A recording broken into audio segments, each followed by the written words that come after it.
That's my dog. That's my dog. Body that I'd rather share my dialogue.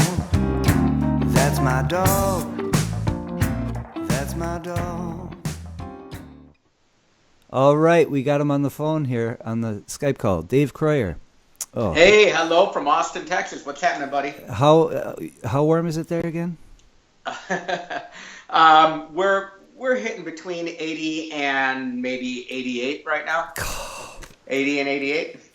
It was still snowing 35 here. Well, I just came back from Cleveland, Ohio. I was up at the USMRA Mondial Ring Nationals, and dude, it was freezing up there. I'm so grateful for that, because that's something I was trying to look up yesterday, the scores and stuff and how it went. Mm-hmm. But that's great. You went. You'll be able to give me the inside scoop. Yeah, I live streamed the whole thing. You what did you do? I live streamed the whole thing. You did? Yeah. On Facebook or what? Yeah, on my DKA TV Facebook page. All levels, level 1, 2, and 3. Every dog, every exercise. Even did some fun commentary, so it was pretty fun. Really? Yeah. Is it still there?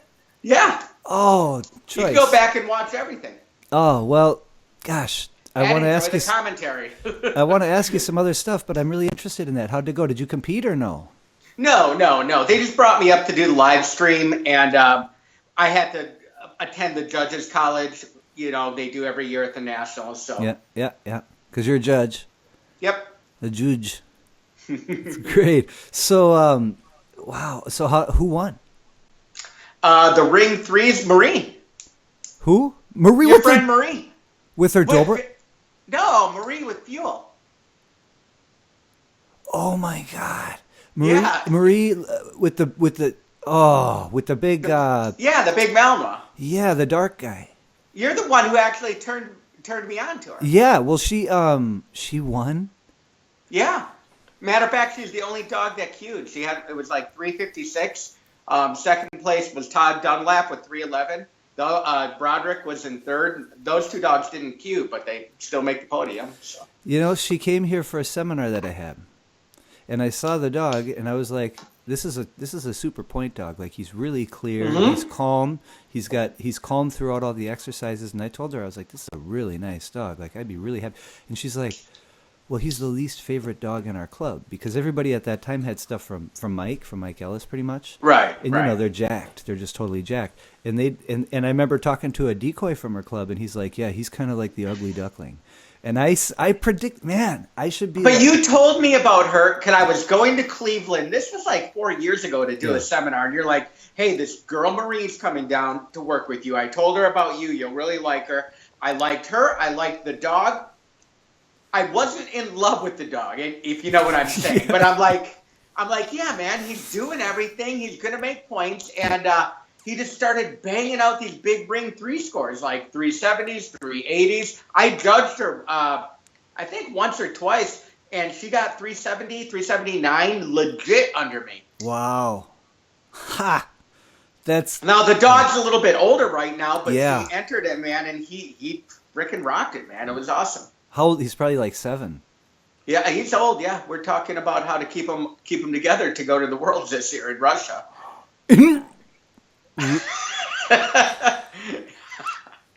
Boy, this whole pre-plan I had is now out the window. Russia? Yeah. Wait till I tell Irina. Oh my God. Are you going? No. Where is it? Is it in Moscow or what? I don't know, man. No, I'm not going. Okay. Maybe I will. Like, if you guys wanted to go and I put in for team captain, maybe. I don't know. No, I wouldn't. I don't have any interest to go into Russia right now. Neither do I. No, I do at some point, Irina. Everybody was like, "Dave, why don't you get Ivory ready and you can make the team?" I'm like, I'm not really wanting to go to Russia. They got tick problems. They got political problems. Yeah. They got a bunch of shit going on. Yeah, it's not. I wouldn't advise traveling there with a dog, especially. Yeah, it's a pain in the ass. But yeah, it was the Mondial Ring Nationals. We just came home a couple days ago. It was cold up there. Had a great time. The trial was run incredibly. Decoys were great. Judge was great. Great time, except for the weather. Yeah. That's what I do. The last trial I went to is the same thing, and that's what I really don't miss about it is the weather. Yeah. That's why I like being a musician, because it's like, is that a drop? Better call it. You know what I mean? You know what I'm saying? You go to the county fair and you're going to play a gig and there's a raindrop and the band leader's like, got to call it. Hey, so before we move on, Yeah. what are you drinking tonight? I have, same thing, Summit IPA, Saga IPA. For all those at home, what do you got? Stash? No. I wasn't real creative today. I went with the Voodoo Ranger IPA. Oh, that stuff's awesome. Yeah, it's really good. Yeah. 7.5 or something. So interesting story about the IPA. So while I was streaming the video of the Mondio Ring Nationals, a lot of people that know me realize I enjoy an IPA here and there. Yep. And so the IPA started flowing every morning about 10 o'clock, 11 o'clock. You weren't competing. No, hell no. Yeah. So anyway, I'm drinking IPAs. I'm doing commentary during the whole thing.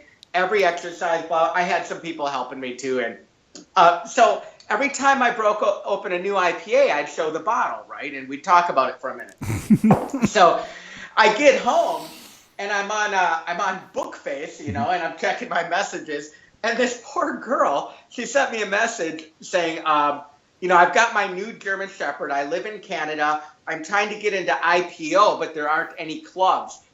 I heard you talking about the sport of IPA. Oh, no way, you're kidding me. I could show you it. Well, I could probably, because my Facebook is open right now. But she said, could you tell me about this sport of IPA that I heard you talking about on your live stream?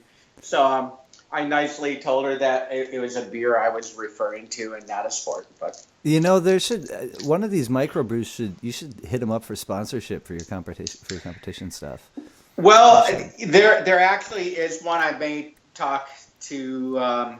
They're a new brewery down here in Austin, and they're actually trying to hit up the mountain bike community, that type of thing. But yeah, I may get with them. For something different too. We got that going on here over at the trail that you rode. They put a brewery in right over there, and the trail comes right out to it, and then you can have a beer and get back on the trail. So, but talking about the competition stuff, that was one of the questions. I thought I'd ask you that first before, getting into a couple of specific things. But you compete so much, right? You compete more than anyone I know. I do compete a lot. Yeah. So you compete in IPO. You compete in Mondio Ring. Right now, you're not actively running a dog in Mondio Ring, right? No. Okay. Nope. But you're a judge, which is just as demanding as competition, at least on trial day. Mm-hmm. So you judge in Mondio Ring. The only way to be a judge in Mondio Ring is to achieve Ring 3 with the dog, which you did. Correct. And a ring 1 and a Ring 3, 2 different dogs. You did. Is this guy now Mondio Ring dog too, the Irie? He will be next year. Okay. I mean... So, you know how I roll. We do French Ring. We solidify that. We look at him at the Nationals of French Ring, and then I'm campaigning him this year for the Cup of America, French Ring. Yeah. So when that's done in fall, we will look at Mondio Ring making a run for the world team next year, probably. Okay, so let me just break it down. So you compete in the IPO. You've been on how many times you been on the IPO world team? As either a competitor or a captain?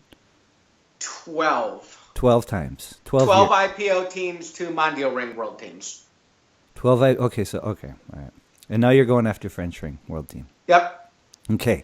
So I competed in French Ring with one dog, basically, and then I coached a bunch of other people. So that was fairly demanding. But what I'm wondering is, what is it particularly that does truly drive you to be to compete so much? Because and it's not like you're one of the you're doing extremely well all the time. You're totally prepared. I mean, sometimes, we all have hiccups and things like that, but you're like, it's not like you're just, what is it about the competition that drives you, essentially? Yeah, man, it was funny. I was talking to a friend of mine about this the other day, and I think I talked about it on my podcast, too. Mm-hmm. That'd be The Boning Yard. You can find that on my website. That's davekroyer.com if you're not aware of it. We'll plug it. It'll be flashing. Keep plug. Yeah. So I think about all the things that I've done in my life, which really aren't many. I was a musician, as you are. Mm-hmm. I don't think I was competitive, but I made a living at it, and I wanted to be the best that I could be for a long time. Then I kind of put that aside, and I got into dog sports, and I wanted to be the best that I could be at that. And now, I've been mountain biking for almost 20 years, but in the last year or two, I've started racing. Mm-hmm. And that has almost taken a little bit of precedent over my dog sport stuff at the moment. And I'm finding myself being more and more competitive every race, every day, that I can see my habits changing day to day, just because I'm so goddamn competitive with everything. I mean, yeah. Like, I'm going to the gym now 2-3 times a week. I'm road riding 2 times a week. I'm, You're training. Exactly. Like, you're training like you would train a dog. You're preparing. That's exactly what I'm doing. I wake up in the morning and go, what do I have to do to prepare today? Like, I treat it like a job. Yeah. So whatever it is, man, I've always just been really freaking competitive about it. Is it? Because the thing I like about the way you are competitive is that you don't. I've never got the vibe from you like, this team is solid. I need to smoke them. Like, that's never a motivation for you. Your motivation is always how it's completely internal. It's not. Man, I'm trying to beat myself. That's all I'm trying to do. That's what I'm getting at. So is it just the challenge of trying to outdo what you've done? Yeah, a lot of it, I'm trying to see how far I can push my body, how far I can push my mind, how far I can push a dog, and trying to, find the limits of that. And when you push all 3 of those, or if you're doing something, a physical sport, mountain biking or whatever, your body and your mind, man, you come across some really interesting things about yourself, Mm-hmm. So it's just really cool. You learn a lot about yourself, who you are. Yeah, you got to dig deep.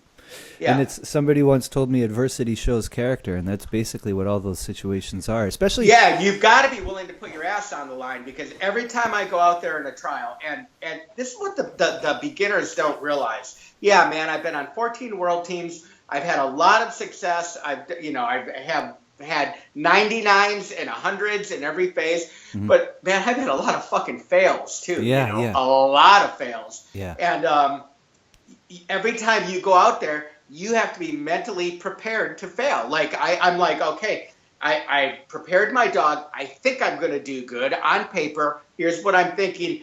But there's a chance that I could absolutely fail, and I have to deal with that shit. A lot of people don't understand how that works. So yeah, the thing is, you have to the bike. You see, the thing is, biking and working with a dog is so complicated. Getting ready for competition, and a lot of people, when you get into protection sports, at least the main 3, French ring, Mondial ring, and IPO, a lot of people don't realize how much it really takes. You have to address every possible little thing and every possible probability of, every possible circumstance of adversity, right? Right.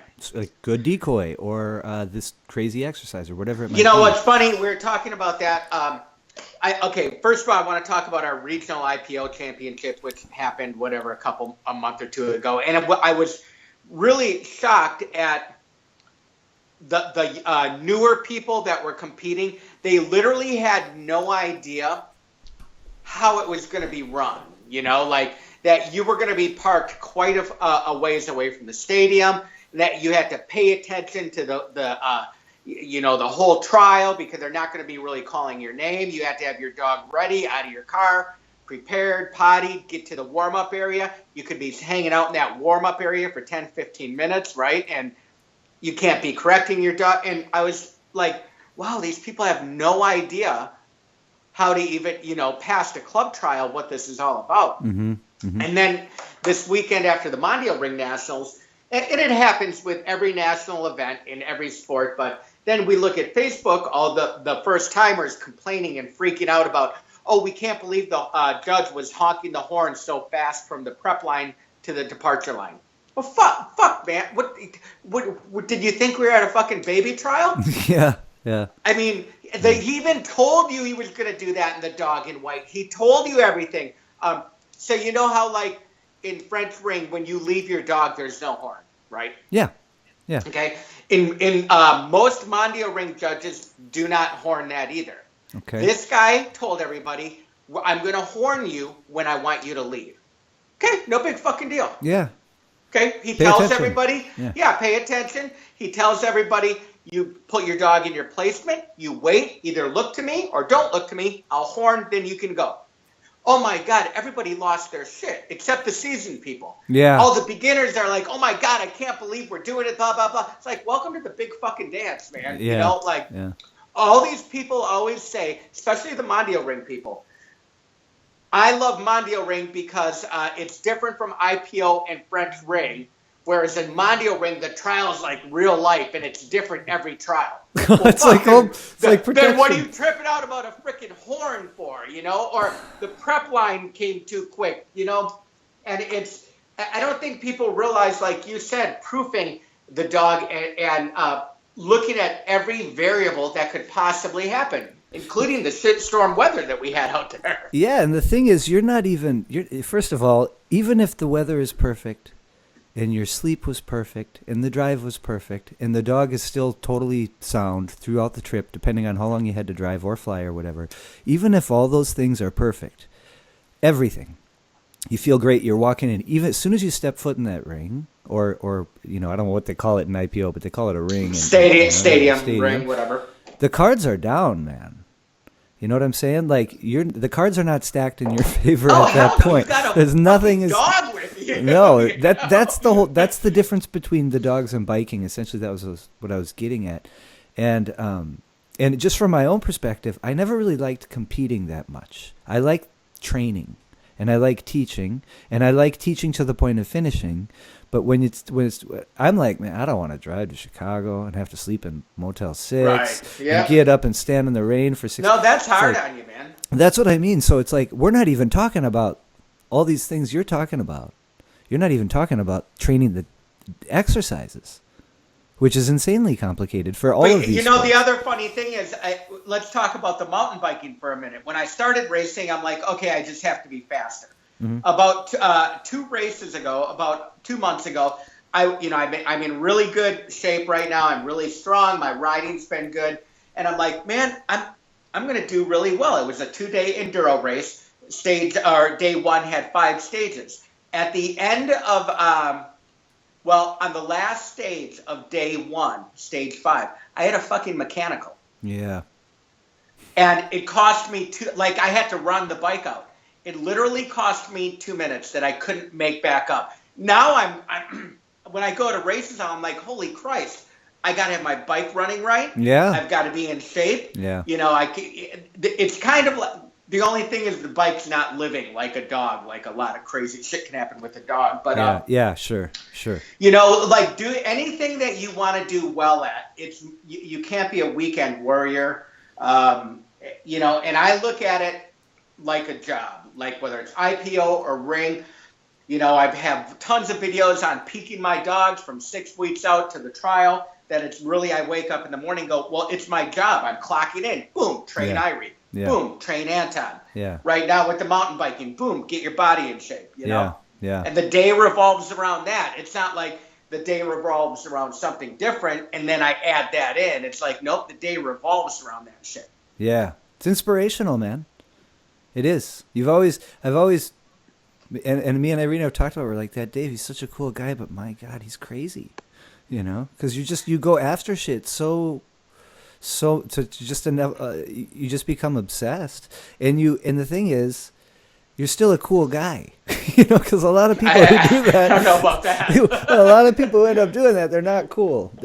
So here, I want to talk about some other stuff though. Yep. But we're gonna get that. We get that. I pretty much knew that, but I was wondering if there was some other thing about competition that was, you know. But these are things I really want to know. Man, I just like looking deep into the body and the mind and seeing how far you can push things, you know, before you break or you break something. Yeah, you know? Yeah. That's the interesting thing, man, because it gets pretty deep and sometimes dark and kind of interesting up in there. Yeah, that's why I really myself I want to do like. I want to try to do like a solo bike overnighter where I do like basically 100 miles one day and 100 miles the next day and camp man.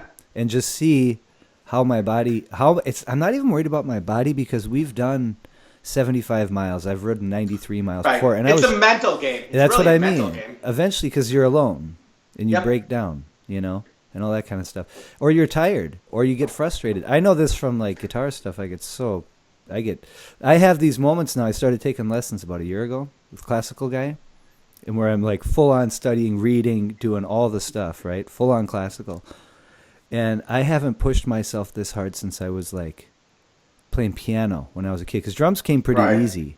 You know, all the even the the complex drumming, even that came relatively. It didn't take me much to figure it out, and then it's just a matter of putting in the time.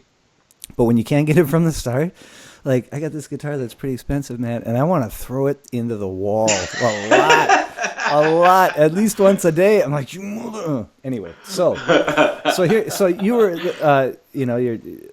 you were working with chickens for a minute. Are you still doing that?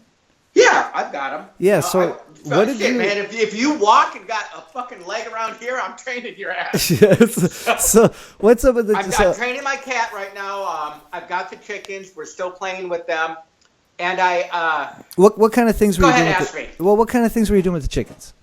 Well, the first thing I want to say is the reason I started messing with the chickens was from a man named Bob Bailey. Yeah. If you're not familiar with Bob Bailey, you really don't know anything about animal training, or you're not a student of animal training. Mm-hmm. And I'm not just talking about dog training, I'm talking about animal training. Yes. So research Bob Bailey, Robert Bailey, and that whole deal, and he turned me on to that. And he was using chickens in seminars to help people understand how to train an animal. Mm-hmm. And they're pretty simple animals. They don't do too much. Like, they don't get in a lot of trouble. Mm-hmm. They don't offer a lot of different behaviors. Mm-hmm. So, and you can do productive stuff with them without a lot of input. Okay. So I wanted to incorporate them into my seminars because, man, for years and years, I still like whatever. This weekend, I'm going to do a seminar in Dallas on protection work, and I get hired to do seminars all over Mexico, Australia, New Zealand this summer. Mm-hmm. But what nobody wants to talk about is how does an animal learn. They want to know, how do I fix my finish? How do I get a straight front? How do I get a better grip? How do I teach the dog the basket? And I'm like, well, if you can understand how the animal works, then you're going to get it. You have the whole answer to everything. If you understand applied behavior analysis and that, you've got it. So I started to use the chickens in my seminars, actually working with a lot of canine officers, and they were just floored. They loved it. Really? What kind of things were you doing? Oh, God, we were teaching them, like fun card games, how to discrimination, a lot of discrimination. Okay. Like put down 5 cards, they know to go peck on the ace or whatever. Color discrimination. Then we started playing with different behaviors, like having them go around cones, having them go over agility equipment and stuff like that. So, let's talk about discrimination. We put 5 poker chips out. We want the chicken to repeatedly peck at like the green one. Okay. Well, God, isn't that narcotic or specific odor detection? Yeah. It's the same freaking thing. Yeah. Right? Yeah. But so many people that struggle with that. Yeah. But we can break it down with the chicken because, one, you can't talk to them. You can talk all the fuck you want to them. It don't matter, right? You can't really put a collar. I mean, I guess you can take their fucking neck and choke them. You have to shape everything is essentially. You got to shape it. Yeah. They don't freaking. And then you know what else you got to do? You got to use deprivation because when those chickens, they're all free ranging in my backyard and they'll eat anything, dude. Yeah. They'll eat dirt. Yeah. So, 2 days before a seminar, I kind of got to put them in deprivation and limit their feeding. Yeah. Otherwise, I need them to be hungry. So you learn about all that, Yeah. And, just the simple discrimination exercise and how to shape it blows everybody's mind. And how to use a moment marker and a clicker, and why it's so important. Mm-hmm. Mm-hmm. So that was, outside of me having a couple beers and taking a couple puffs and fucking with the chicken, I got them for doing my seminars to help people understand how to shape the purest form of animal training. Yeah, yeah. And that's all I'm really trying to teach people. Well, the thing I learned from you is that when I first, I'll tell people how we met, but Not right now, but when I first was able to actually not see you with a finished dog, but see you training, like just going through the motions, and you had this shepherd who was about 4 or 5 months old, and you brought him into your room, and the dog just started to execute all this crazy stuff. And what I realized is, like, you weren't doing anything. Oh, that was Zach. I remember. Yep. Yeah. So you were aside from giving him the plugs, giving him the cues, you weren't doing. And they were probably pretty minimal too. Maybe a little hand gesture. No, there was no. there was no visual cue. You were giving them commands, right? I hate that word. But you were giving them play. You were saying, whatever it was, foos or this or that or whatever. Dog was jacked. Dog was totally into you. He didn't care about us. He never once glanced at us. And I know he'd been in that room before, and I know we hadn't. And he didn't even care, right? So that was attractive. And he was doing so much for you, and you were doing so little. And I came home from that. That was in 2010. And I came home from that, and you were using a clicker. And I was like, God, is it the clicker? And I'm thinking, what is it? So I came home, and I just kind of started to model my stuff after you, and I realized some really important things. A, the less sound I make, the more important the sounds I make are. Absolutely. Right? So 100%. The other thing is, anything I can't do on game day, and I think everybody, like a dude told me once when I was like... Yeah, you just got it. You just said it, man. Yeah. So a dude told me once when I was doing some Muay Thai stuff, he said, everybody should train for a fight, much like you're doing right now. He said, everyone, don't fight, but train for a fight. Watch your diet, exercise every day, go to sleep every night, don't do this, don't do that, right? So... on game day, my whole point is on game day when you're out here, you can't do any of that shit anyway. Right. You can't clap your hands. And can't be moving your hands. Can't be, making all these weird body movements. So get over it and get away from it as fast as you possibly can. That's the way I look at it. But what I realize, though, is like what you do is what my all-time animal hero, like handling hero is for all the people to understand is I tell everybody, watch the movie Babe. Remember that movie? That's right. We talked about this before. Yeah. You're gonna have to tell it. Yeah, you're gonna have to tell everybody about it. Yeah. There was like 900 animals, 53 trainers. It was absolutely insane. And the thing is, the guy from Babe, the farmer from, so the movie's a feat in itself. But what I tell people is watch the movie and become the farmer. The farmer at one point is like, holy crap, man, my pig is herding sheep. This is unbelievable. But he's still like, oh, this is cool. Right. You know what I mean? It's his attitude. He's like, oh, well, maybe I'll put him in a competition. Yeah. And then he comes out one day and he thinks the pig killed the sheep. And he's like, oh, I guess I got to shoot him then. And he just walks off to shoot him. He's indifferent. And the thing is, none of us really feel that way about our dogs. We care. But if we kind of pretend to be that way, we get the most out of them. And I found out to a point, like, of course, we don't want to shoot our dogs. But I always tell everybody, hey, man, think about your dog as a rat for a moment. Think about your dog as you're training a pig. Just remove some emotional bullshit for frickin' one time in your life and pretend it's a rat. Yeah. And you know what? It's okay to love your rat. Just fucking pretend it's a rat. Yeah. Yeah. I always tell people, too, when you look at lab rats and they put them in the water maze, there's nobody there luring them through there or telling them, good, take a right, nice job. They put them in, they swim out one side, they get a shock. They swim out the other side, they get food. It's basically, and the thing is and here's another great analogy. Your parents tell you, don't do that. You're going to hurt yourself. Don't do that. Don't do that. You're going to hurt yourself. And then you hurt yourself. And you never do it again. Unless you are crazy. Then you smash your bike and you get up and you go, I can do that. I just got to tweak what I was. No, but okay. I'm just stupid. That's how I am. No, but I did want you to talk. I have a question about the way you use a clicker, but I'm going to get to that in a second.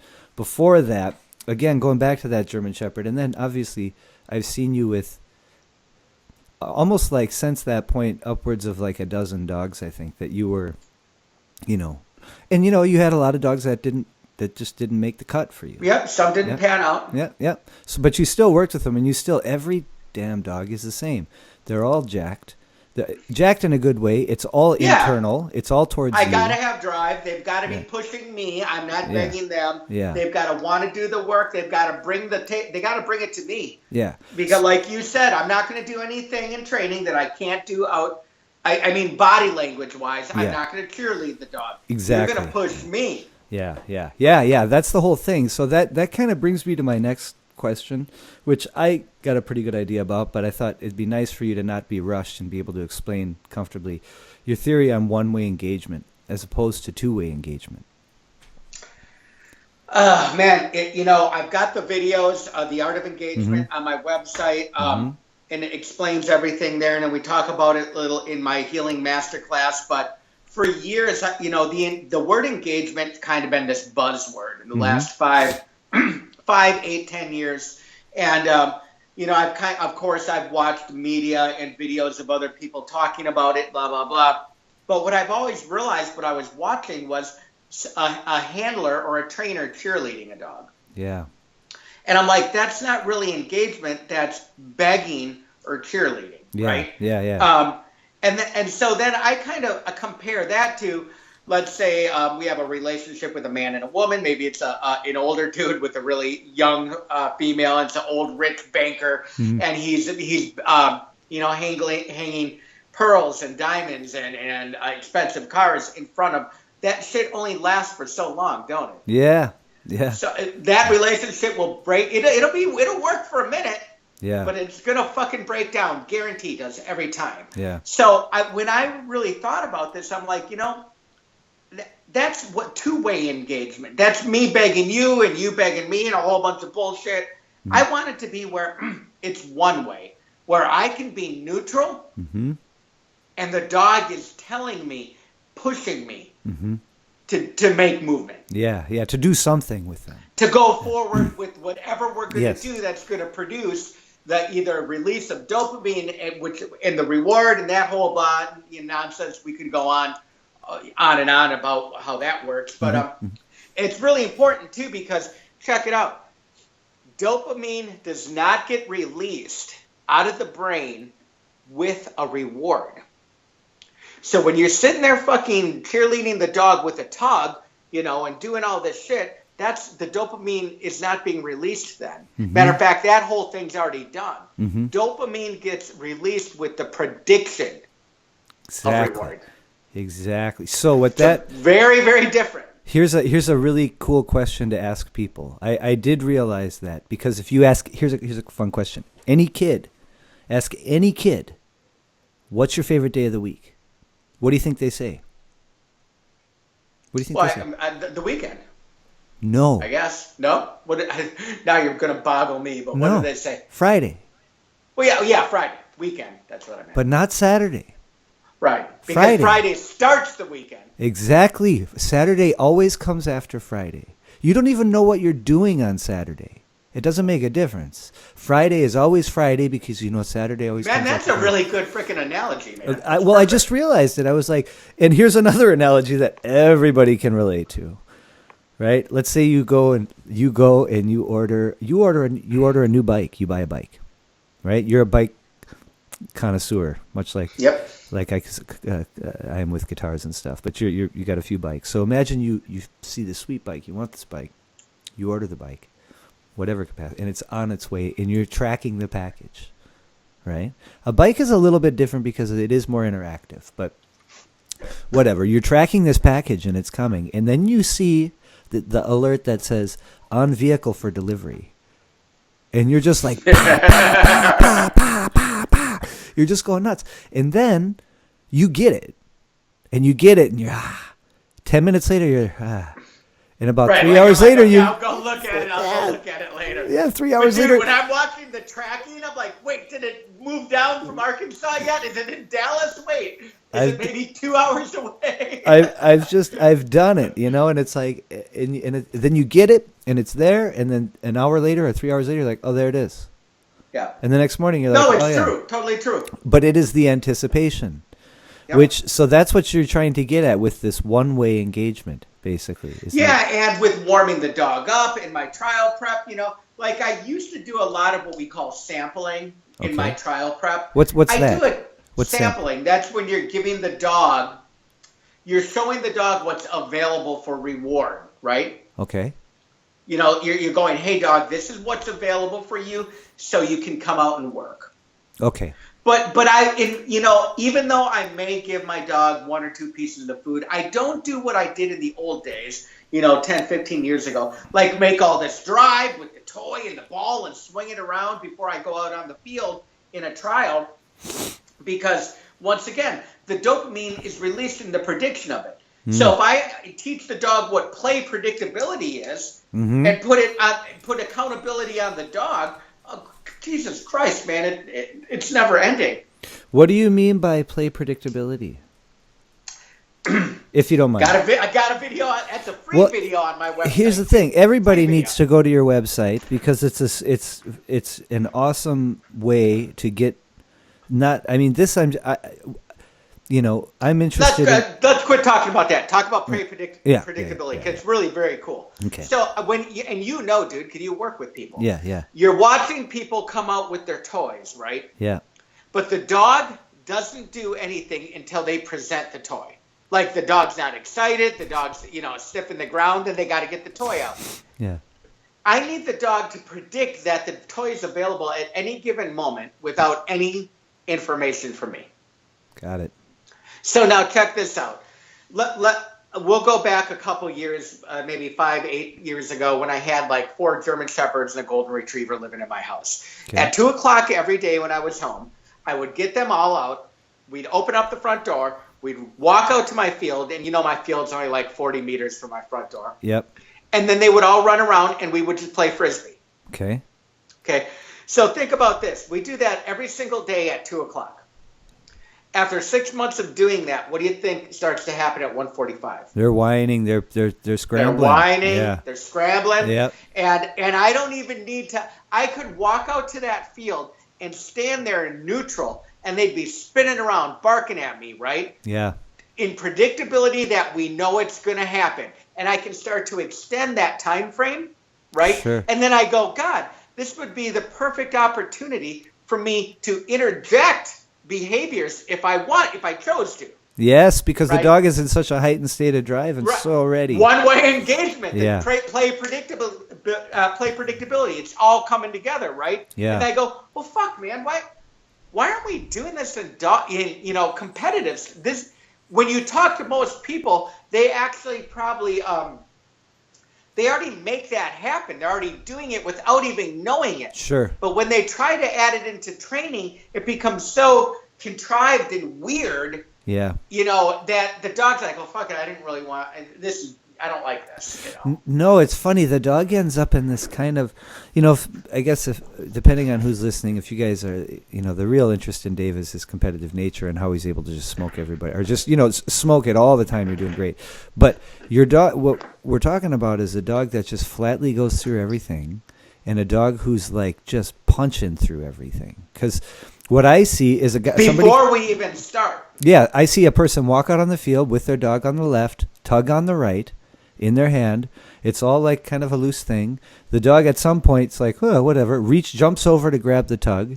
The handler corrects the dog, right? The whole thing is like, but I know what you're saying because I have this young dog now, and every time he's able to see something. I don't know, but he knows I usually work him at night now, and like today, as soon as I take him out, it's complete one-way engagement, just like you're talking about. Right. And the other thing you can take that even though you only work him at night. Well, later on, you work him in the morning, turn it into the morning, when he's older or start proofing it. Go, hey, dude, it could be any time. Yeah. It could be I stop at a gas station and get you fucking out, and voila, we're rocking. Yeah, for sure. And and that's the thing is if we could talk, that's a whole nother thing we can talk about at some point, which is raising and creating an idea of how life works with a dog and stuff. But so good. You answered one-way engagement because that's something that I think is the two-way engagement, like we said, and for all those listening at home, if this is what you're doing, meaning when Dave refers to cheerleading, I use the same term. That means a lot of excitement on your end in order to entice the dog into a more jazzy performance, right? Like a better performance or trainable state. Yeah, that's good. Trainable state. Yeah, and the reality is what I without going into a great deal about what I do exactly, but I just I create an environment where the dog is either bored, right, And basically, I'm all he's got.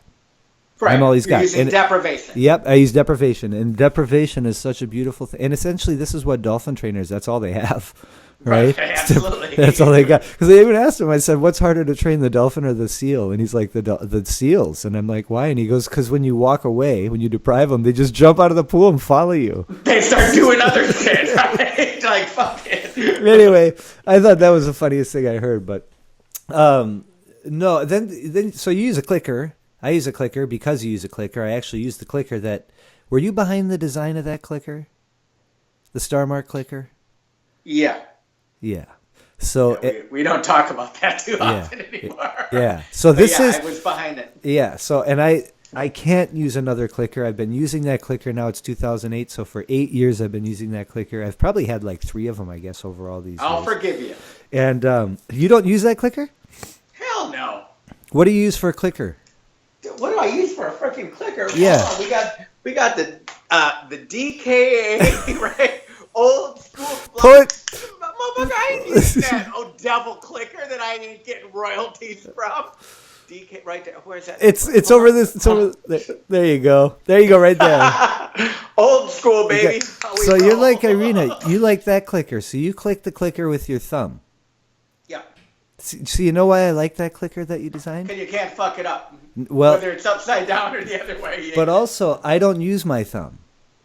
I use my a different finger. I use my ring finger, and all honestly, I'll man a remote and a clicker in one hand all the time. Oh, dude, you should have seen when I used to have that thing Velcroed to a Tritronics tube. You know, like. Oh yeah. It's a great clicker. Christ, Yeah. I can't say I designed a piece of shit, but I'm not getting royalties from the sales of them, so yeah. Yeah. Whatever. But it is a monster clicker. And if anybody wants a clicker of this design, you can go to Amazon and they make one. And basically what I like to tell people is it looks like a wide spaceship. That's what it looks like. Mm-hmm. So it's a comfortable clicker. Anyway, but you use a clicker. I use a clicker for duration. And you use a clicker for either duration. And when I say duration, I mean what I use a clicker for is duration. And then when I get into chaining behaviors together. Okay, so if I'm doing positions, something like that, I'll say asi, the dog sits, click, give piece of food. What I usually do, and I got this from this dolphin trainer thing, is what I'll do is I'll say like asi, click, no food, dabu, click, no food, couche, click, no food, dabu, okay, release. Because I saw this dolphin trainer, he was doing this. This is what he was doing, and I was like, really? And he said, yeah, they just get into this motion and they keep working, but they know that. They're not. Well, the reason I like the clicker for duration is because I feel like I don't deal with some of the anticipatory problems that I dealt with before. Right. Right. So it really provides a divide between behaviors. So that being said, I always release the dog with a verbal mark. Right. That's the way I do it. But you use a clicker, and I think you called it. It depends. You use it in a way that's active, and you use it in a way that's passive. Is that right? Yeah, and dude, the other thing is with the dolphin trainer that you were speaking to, here's the thing. You can break the rules if you understand the rules. Just like in music, right? Mm-hmm. You can learn all your pentatonic scales, you can get crazy with it, you can start learning all the bebop scales, right? Crazy enough, yeah. And then you can understand playing in 3, 4, 5, 6, 7, 8, 9, 10, 11, 12, like Vinny. Yeah. And then at some point, you can just break every fucking rule and kick it like Ornette Coleman. Yeah. Right? Yeah. Now there's really no rules. Yeah. You're just you're playing outside, right? Yeah. You're playing inside out, and there's no. We could debate about this where there's a time signature going on or not, but people that hear Ornette Coleman or any type of avant-garde free jazz, they go, well, that's just trash, and then me and you go, well, is it? Yeah, exactly. Exactly. But or the one just thing, taking it so far out. But if you know the rules, you can break them. And that's the whole thing. If I know the rule, I can break them. And sometimes when you're breaking a rule, in all things, it ends up to be a train wreck. And the whole thing could happen. In order to do that, you have to be able to salvage that. You have to have the tools to salvage the train wreck. Especially if you're talking about music. Like, put it this way, you can play a clam and bounce right back. and get right back into it. And in dog training too, you can be training and you can miss a vital rep, or you can, or, your timing could be off or something like that in one particular thing, which I think me and you are both really, really anal about. But you could do that, and you can still go back and salvage that because you know what you need to do at that point to salvage that rep that was a mistake. For example, I think before, dude, you say you have to know how to salvage the fuck up that you make. Yeah. You know what you have to have before that? You have to have the balls to give it a go. Yeah, that's for sure. That's for sure. Can I just talk about that on my podcast with so many people getting into dog training going, oh, I'm scared. I don't want to ruin the dog. What the fuck does that mean? You're scared to train the dog without me holding your hand through everything. And I tell people, do you realize half the shit I do, I'm like had a couple I'm 5 drinks in and I'm making it up. Yeah. I'm just fucking making it up. Yeah. And if I'm generally using reward best training, I'm not going to fucking wreck anything. I'm not going to ruin anything. Yeah. And I'll figure out how to salvage it after if it's bad. Like you said, like my favorite quote, I think, from you of all time, and you've had a lot of funny ones, but my favorite one was, look, dude, I don't punish when I'm drunk.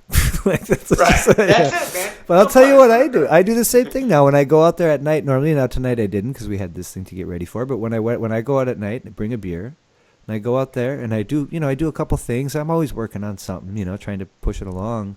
But I'll do something. I'll just do something fun, something new. Like we're doing funny retrieves now, and now I'm not doing any kind of a warm up for the retrieve. So I just go grab something, a roll of duct tape, or today it was a tiny little. This is the dog's jacked to do anything. I could pick up a heavy bottle. He'll pick anything up and hold it the best that he can, and all of that stuff has come from. The other thing, jumping back and forth just a little bit, but not too much. We've been good. Is with the one-way engagement, which we were talking about, we've kind of drifted away from the clicker here, but with the one-way engagement, the dog becomes so willing and such an active learner. Is that a term, active learner? Well, I say active participant. Okay, yeah. Your team. Same thing. You're a full-on team, right? So, Anyway, when you do this one-way engagement method, you develop this in the dogs to such a great degree to where they become, they're willing, they're also willing to take a shot, to take a try, to try something that's outside of the box. They're not afraid to try something, and they're not afraid to be wrong. Yes, because you end up punishing so little when you have a dog whose relationship with you is this way. Right. It's just you just have to do another rep normally. At least for me, that's the way it seems like. And I've never seen you. I seen you correct a dog when you were training IPO. I think that's the only time I've ever seen you actually correct a dog. And I'm sure you're correcting dogs for this and that or whatever it is that you're doing, but you end up not having to do that. But let me go back and forth. I don't have to do it as much. No. But I mean, I don't. This dog that I have right now, honestly, I haven't corrected for any of his. He's not to that level yet, where I need to start implementing corrections into his. Right. To prove things and stuff. But it's a way of, and a lot of us, nobody really likes correcting dogs. Hell no. No, it's like the worst part of the deal. It sucks. So the more you can do to have to avoid that, it is necessary and it needs to be there. But the more you can do to have to avoid those experiences, the better off you are. So, right. But going back to the clicker. So because I was watching you at the clicker and I was trying to figure it out what you do, and it seemed like, okay, let me get this straight. If you're healing a dog. If a dog is in a heel position and they're actively healing, they're in motion, whatever they are, motion or whatever, and you click. Wait, no, if you're healing and you're walking and you click, the dog will release itself. Yep. But what if you're not in motion, but the dog is at attention in the position? In the early stages of training, I could be clicking and just giving it food and it doesn't release itself there. Yeah. But what it all comes down to is whatever, like I teach the dog in this instance, whether it's a down state or whether it's in positions, you are not to release off the click.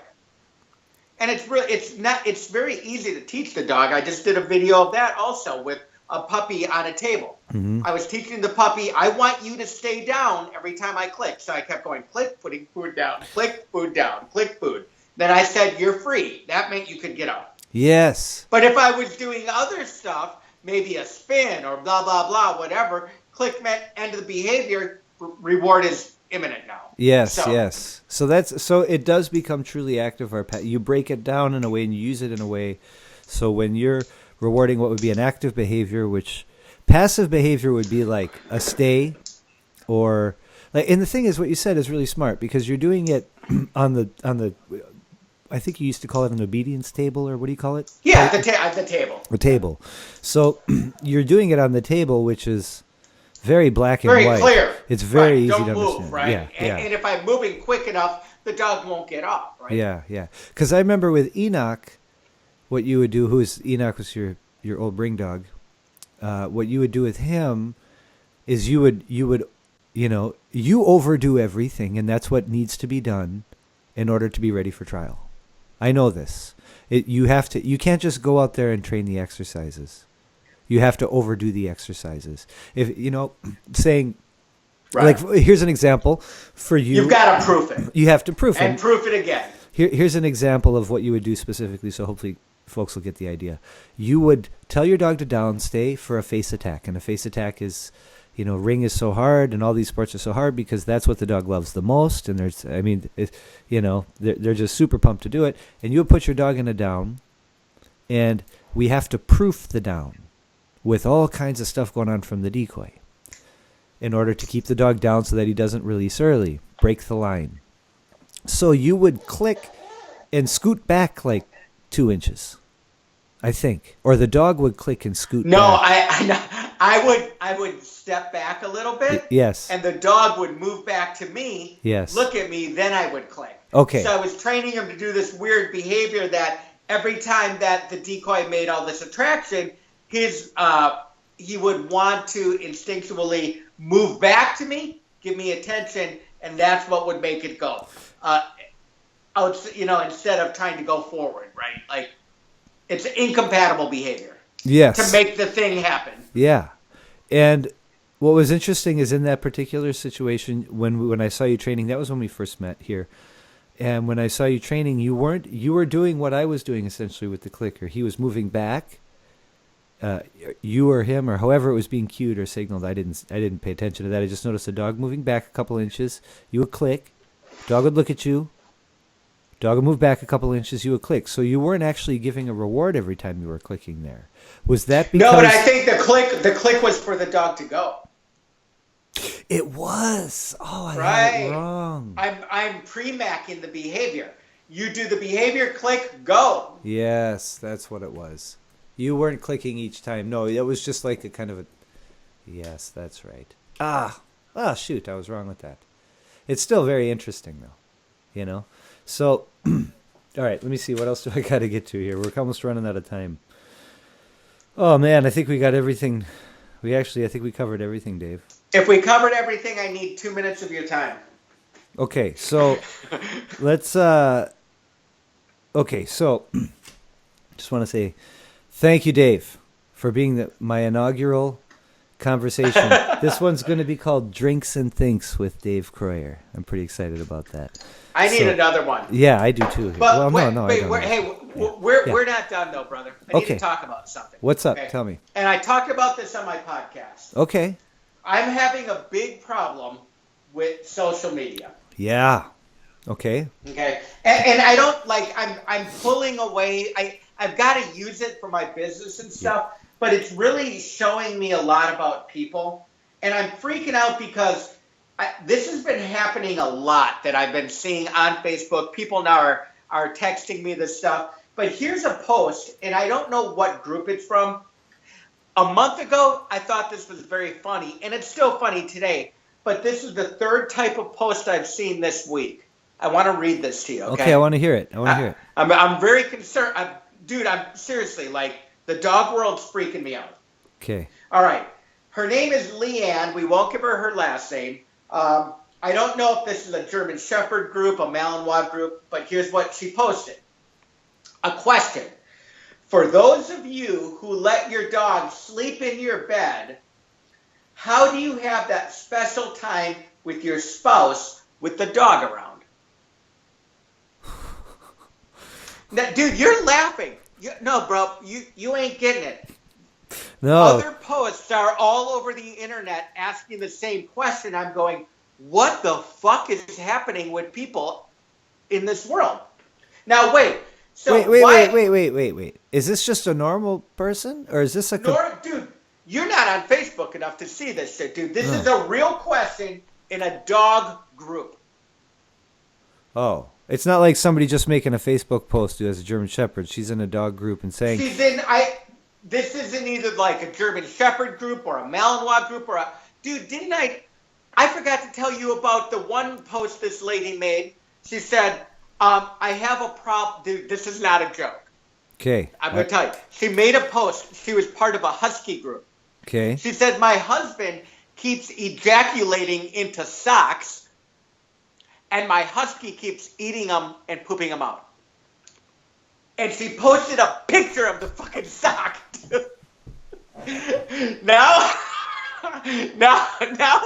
now referred to as the jizz sock. Okay? Oh. So, like, I talk about this stuff on my podcast because I didn't believe it was true, but it's true, dude.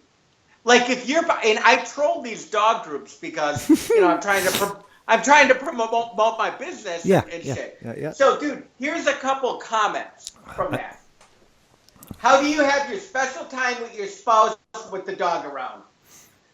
My dog puts a big grin on her face and starts happy panting like she's super excited to join the party.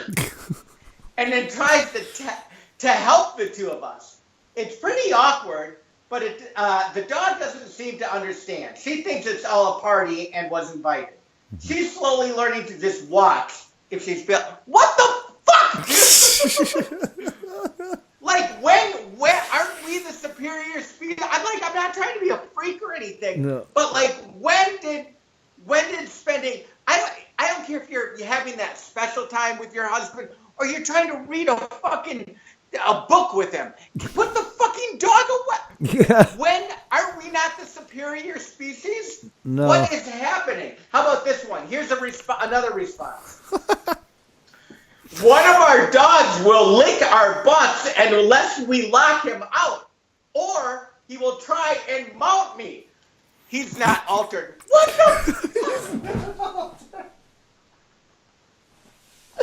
Dude, I don't mean this to be funny, dude, because it's real, and I'm part of this industry. Like, I don't even want to be part of it anymore. Did she say? She said he's not altered. Yes! And then she's got a picture of him. Yeah. He's on the left. He just looks like oh my gosh. What? Like, I don't get it. Like I just want to, like, say, what the fuck? But, dude, there's like 5,000 of them and one of me going, what's wrong with you people? Oh. That's anyway, unbelievable. I just wanted to throw that out there. Well, it is. Here's the thing. I laugh about it because it's so extreme. Holy crap! Who would?